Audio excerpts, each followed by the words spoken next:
result we want to achieve for them is that they generate 100 grand or more every year in gross profit from the opportunities we bring them on LinkedIn. Welcome back, everyone.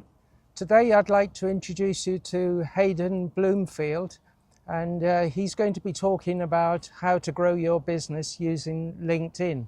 But before we get started, Hayden, would you like to just give an intro to your background and where you're coming from? Yeah. Thank you, Francis. In terms of business, I naturally just fell into it. A lot of it from the fact I couldn't really get a job. And my first company was a garden and maintenance business. Okay. And in growing that, the thing that I had more of a skill set in was the marketing. I created a very predictable system to get my dream customer and also created quite a predictable system to get my dream team in. The biggest challenge I had was maintaining that team. But the whole marketing system that I created that was just working really well for me was my biggest strength that kind of stood out to me. And that was the thing I was also most passionate about. So I wanted to steer my career into marketing more so than anything else. So the garden side, I managed to, long story short, get that to a point where it doesn't take any of my time or very little of it, and started up Pink Panda. And through about a year and a half of just experimenting, working out what this company would be, now sort of 2 years on, I've defined what the business model is, and we get clients on LinkedIn and niche down just into LinkedIn. How did Pink Panda come about? The name? Yeah. So the name, the short story is I just thought of it. The long story, I joke, involves expensive urine. I started taking my health a lot more serious. Right. And one thing I got was supplements for my brain. So it's focused nutrients so that your brain can thrive. Right. And started taking those. And for the first few months, wasn't sure if they were working. The first symptom you get is bright yellow pee from all the B vitamins. Yeah, of course. And about 5 months in, I was like, what am I getting at this point? Is it just expensive urine? But around that time, I started realizing that my brain was a lot more focused and I could just solve problems really quickly. And I could just think of answers really quickly. One example was I was helping a friend with their business plan, and I put together like a 40-page presentation on how they would build out their marketing, their sales, their operations, their finance. And I did that whole presentation in like 2-3 hours. Right. And I was like, these supplements are working. And that was around the time that I was trying to think of what Pink Panda would be. Yeah. And I was like, I need a name for this. I want it to be punchy, memorable. Yeah. I like alliteration. I want it to be something that's not necessarily a name that does what it says on the tin. Yeah. So it's more of a brand name. And I was like, Pink Panda Productions, done. Yeah, excellent. So why do people fail to succeed on LinkedIn? What are they doing wrong? I think the first thing is someone defining what it is they want from LinkedIn. So I think most business owners have a LinkedIn presence purely just because we all have a presence on socials and we all have a presence on like every social. So most people will just have a LinkedIn and kind of I think it's 99% of people on LinkedIn don't post anything. They're just lurking in the background, so scrolling through content. Yeah. But if someone, everything that we do is all focused around getting clients on LinkedIn. So if someone's deliberately trying to focus on that, I think the biggest mistake is probably that people see it as, if I put the right content out there, people will come to me. And just from all the research we've done and what we do, your content just wants to make conversations easier to start with your ideal client. And same with your profile, same with any engagement you do. You just want it to circle back to, how does this make it easier for me to start a conversation with my ideal client? And then I guess the opposite to that of what are people doing wrong to what could they do to make it right is just connect and message more people. And everyone's first concern there is always around, messaging, that's spamming people, that's being annoying, that's not what I want to do. But that's because we've all experienced it. We've all had random people connect with us and just instantly send us some long message about doing business together. Whereas what we encourage people, what we do in our service is much more around, think of it just like networking. That's what LinkedIn is. It's a networking platform. So connect with people that could be a potential client of yours or a business that you could collaborate with, and just start a conversation just as you would a networking event. Like for most of us, we wouldn't go to a networking event, throw a leaflet in someone's face and be like, do you want to get a discount this month if you work with me, or do you want to book a call with me? It would be a case of learning from each other, getting to know someone, getting to like them, and then getting them to trust you and you trust them. And that's LinkedIn should be exactly the same. What's your approach when you're working with a client? How do you start, and what process do you take them through? So working with clients, like the whole goal we want is get people their ideal client on LinkedIn. So the first thing I always recommend for someone is just, we've got a LinkedIn playbook we created where we analysed over 100 hours of LinkedIn experts just sharing their insights on exactly what to do. We took all that information that was tens of hours and condensed it down to just bite-sized chunks of how to get clients on LinkedIn. Yeah. I always recommend people just start with that. Like, feel free to do it yourself. That playbook, just there's written descriptions, there's then videos to go through each section, there's a checklist in terms of like designing your profile, the types of content you want to make, and how to engage and how to connect and message. So feel free to like go the DIY route. Okay. And if you want more support with it, because it is a lot of work. So people can download that from your website? Yeah. Well, so on our website, if you go through, there's a little quiz that can help you kind of work out the best next step. And one of those options is just getting the playbook. But also on my LinkedIn, it's literally on one of my featured posts, or on my featured section, sorry, it has the LinkedIn playbook and you can access it. But I always recommend that as a starting point. Like, there's no pressure to buy from us. But if people want more of the done for you thing, our process is, first things first, we need to learn how to communicate as that business owner. So we do an upfront project where quintessentially we make a digital persona of them. I see. So that involves the client doing a personality test. It involves kind of like a deep dive conversation. It's like an interview where we go through tens of questions with them, all from the research we've done. And the bulk of that is just case studies, just going through one by one the clients they've worked with. Why did people approach them? What was that person's fears, uncertainties, doubts? What were they trying to achieve? Why were they talking to you? And then what was your service? What was the process? And what's the result being for them? What have they got? How has their life, their business changed working with said person, that or the business? And by learning all of that information, we can then gauge how to become that person or that business. And so we take all of that information, put it into ChatGPT. That then helps us build out this digital persona. And we've also got a framework on messaging and on content. So making content for people, we scraped over 135,000 viral posts from LinkedIn and then consolidated that data to learn what works. And it's taking a template of that, but then the reason we do that kind of deep dive conversation is to learn the voice of someone, and like an actual authentic voice of them. So then we can kind of merge the two. So we know what content works, but we know how to put their voice to it. I see. And then we make content with them. So we just meet up with them at their office or wherever they're comfortable and go this way. Meet up with them, record content with them. So that would be like element of video content, element of photography.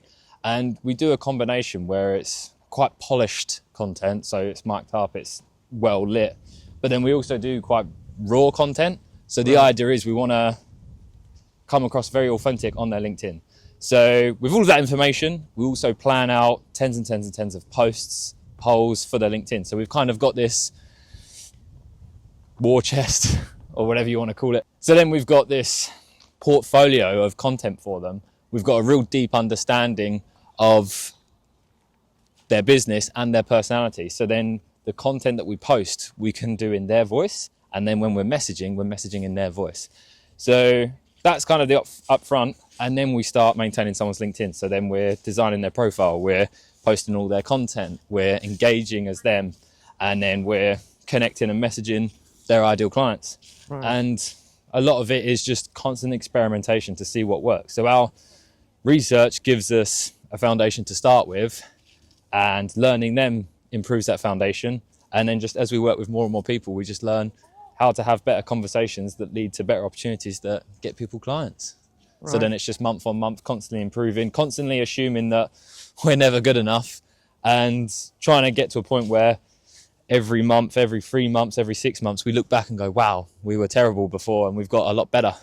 And that's the goal with every client, to get to a point where we improve. And the result we want to achieve for them is that they generate 100 grand or more every year in gross profit from the opportunities we bring them on LinkedIn. Right. So would you like to talk about some of the case stories? Yeah, so on the way here, like us meeting up today, we had a monthly check-in with our first client. So she's in global shipping. So of all the industries I kind of would think to target, or like LinkedIn would be most applicable to, global shipping was not high up on the list, or even on the list. Yeah. For us, we're thinking more accountants, HR consultants, business coaches, etc., like professional services. Yeah. But yeah, our client in global shipping, so started with them a couple months back. So we're a very new company, and when we started with them, our guarantee is we'll get people 5 meetings in 90 days. So we're still in that 90-day period, but we got her those 5 contacts in the first month. Right. So that was great. That was like weight off of our shoulders, knowing that in the first month we ticked that. And then this was the second catch up we've had with her. And yeah, she's really happy. There's stuff where there's on her end, she's just got to improve her like back end, it's like her CRM and such, so that it's just better tracked from her side. Yeah, but yeah, it's going well. And then we've started like where we're starting to get a couple months in, we can see how conversations are progressing. There's more trust being built in, because a lot of it's similar to networking.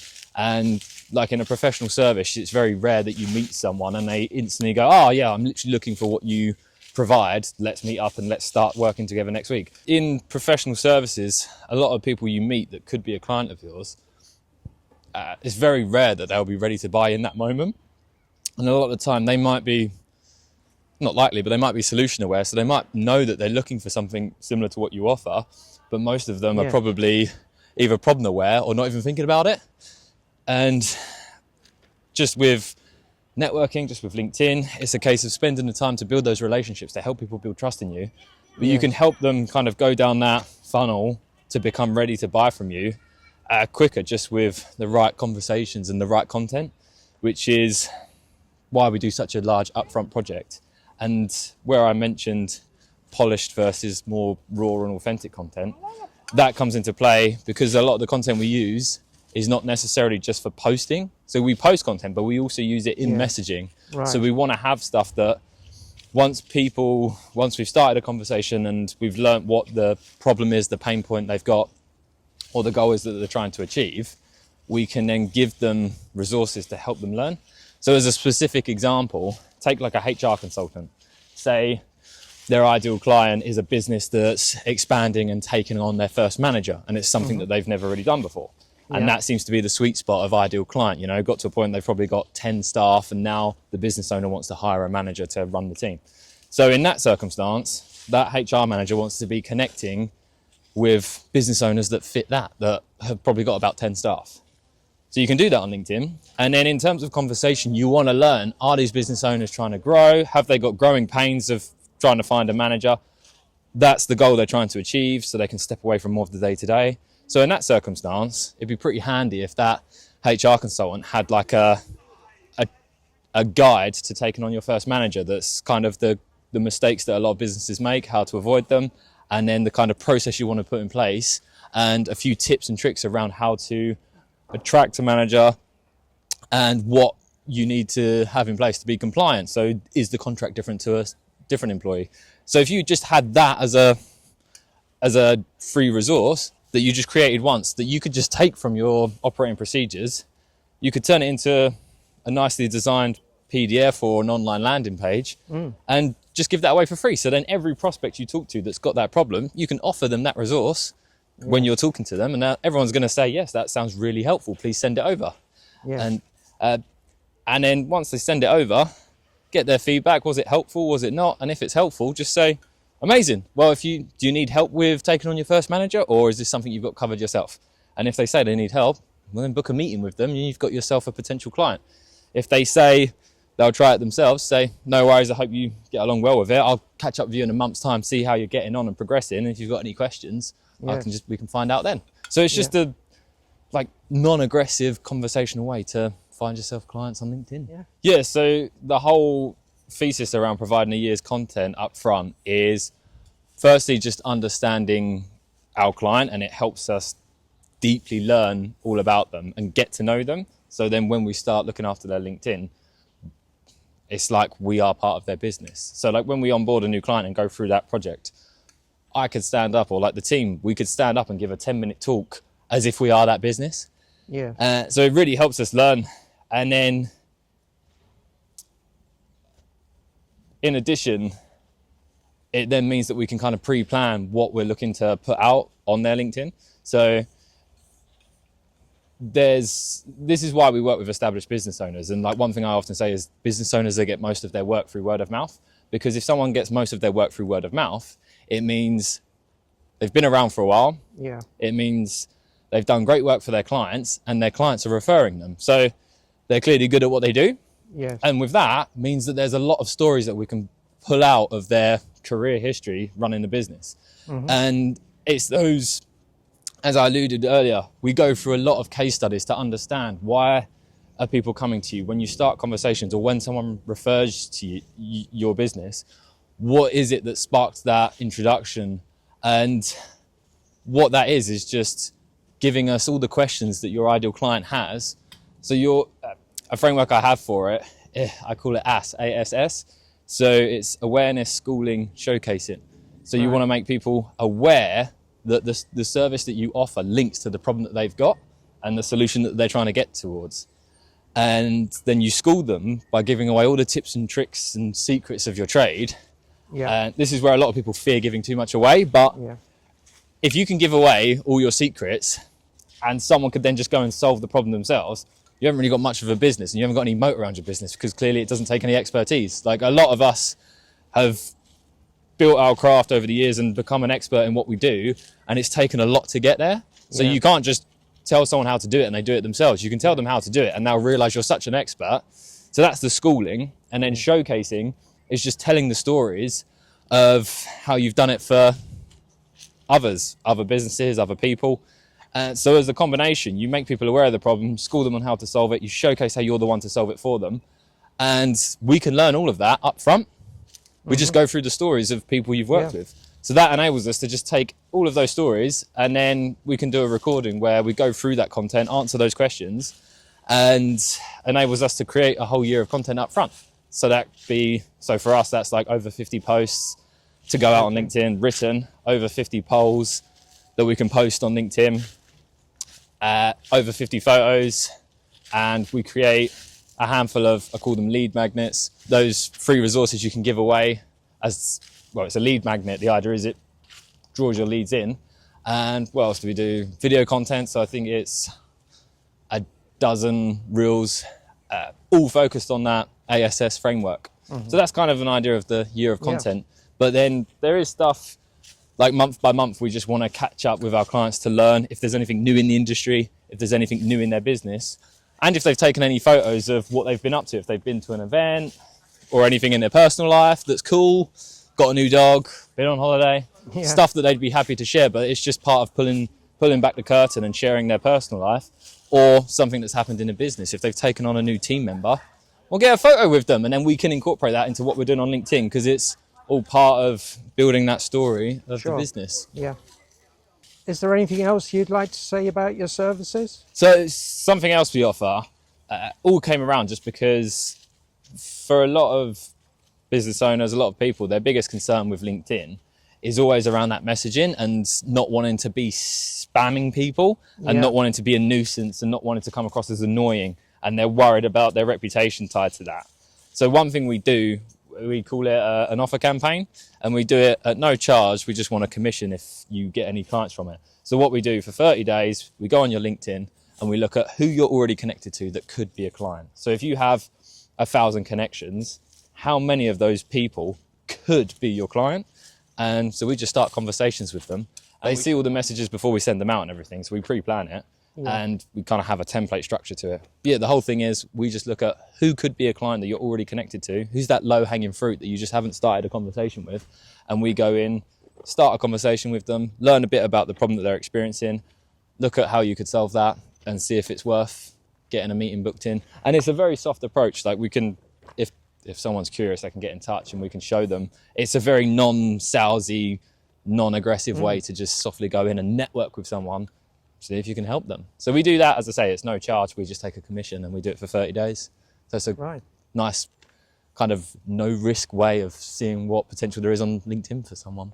I'd like to thank you, Hayden, for doing this talk. If people want to get in touch with you, what's the best way? Best way to find me on LinkedIn. Okay, and that's straightforward. Huh? Yeah, Hayden Bloomfield, the 100-year goal. Otherwise, that's just always the best place to start. Find me on LinkedIn. Okay. Is there anything else you'd like to add? I mean, I'd welcome people to go on the Pink Panda website, just because we tried to make it something quite fun. So go on there, pinkpanda.london, and you're either going to push the big green button or the big red button. So I'm curious what people press and where they go from there. Okay. I'll post all of Hayden's contact details and website below in the comments, along with his biography. And if you have any questions for him, then please post them in the comments below. And I look forward to seeing you next time. Okay, bye.